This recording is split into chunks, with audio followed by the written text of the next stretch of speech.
Da-na-na-na-na, da-na-na-na-na. Let's do a hypothesis test and look at how much of the board is taken up just with the question. And now you have to separate, is this a z-test or a t-test? Spoiler, it's a t-test. So let's piece it out. A velociraptor is supposed to eat more than 45,000 calories a day, and so a pet velociraptor is randomly selected 14 days, and he gets an average of 4386 with a standard deviation of 250.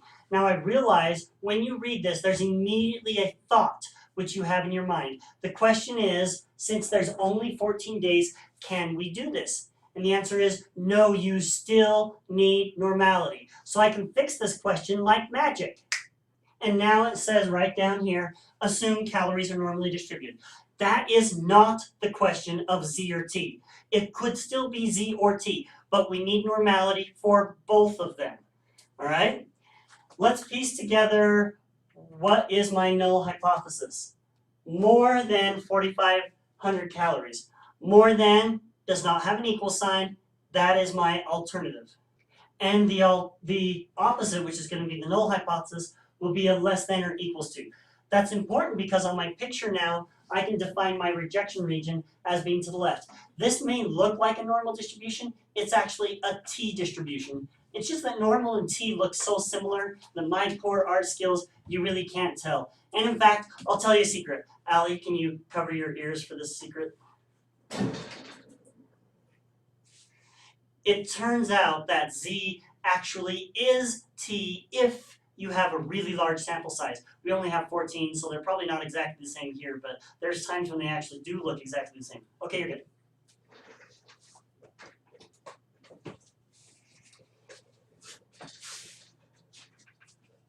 So for this case, we want our rejection region on the right. That's going to be a big deal. I don't know if you've noticed, our x-bar is actually to the left. So you can decide how this is going to end up without even doing it. But let's go through all the steps. We want our alpha to be 0.05. Why? Because everybody does it, and it won't hurt you just this once, and all your friends are doing it. Now, we need to know if this is Z or T. We still haven't answered the question. The question depends on this 250 right here. That's our standard deviation. Would that standard deviation change if we redid this study? If I randomly select a different 14 days, would that number be different?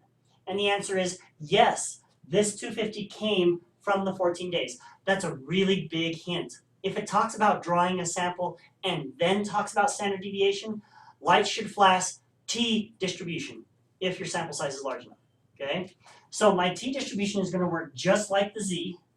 The difference is this 250 technically isn't sigma, it's S. So this is a completely different equation, but we have our T. I want to put my degrees of freedom on there so that I don't forget that I need that when I go to the applet. Degrees of freedom is n-1. I have 14 data points, so 13 is my degrees of freedom. And this means I am back 1.7 standard deviations. From the mean, I go back 1, almost 2. There is where my statistic landed. So what's my p-value going to be? It's going to be this area. Now, back in the days before the applet, a question like this was super tricky because students wanted the p-value to be something small, and if the p-value was something huge, it was really confusing for them. It's been harder to do tricky questions like that with the applet because you can kind of see this is what you want it to look like. It should look like a t distribution with 13 degrees of freedom and a t-value of negative 1.71.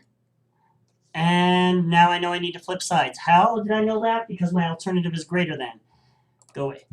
So now I see from the 1.71 greater than, my p-value is 0.9445. Huge p-value. Students used to get really upset when the p-value is that huge, but you can see this is the right p-value. And with a huge p-value, should we reject or fail to reject? Is the p-value bigger than alpha? Oh yeah, way bigger than alpha. Okay, so this is definitely fail to reject. You could see that before. Were we in the rejection region? No way. We were way outside the rejection region. Our conclusion is that our data can't show that the velociraptor is getting over that 45,000 calories on average mark, which is what you really want your pet velociraptor to be getting. Because if your pet velociraptor is not being fed enough, that's a bad thing. Why do you have a pet velociraptor in the first place? Come on, we all know the truth. It's so that you can do the whole scared jump at people when they come visit your house.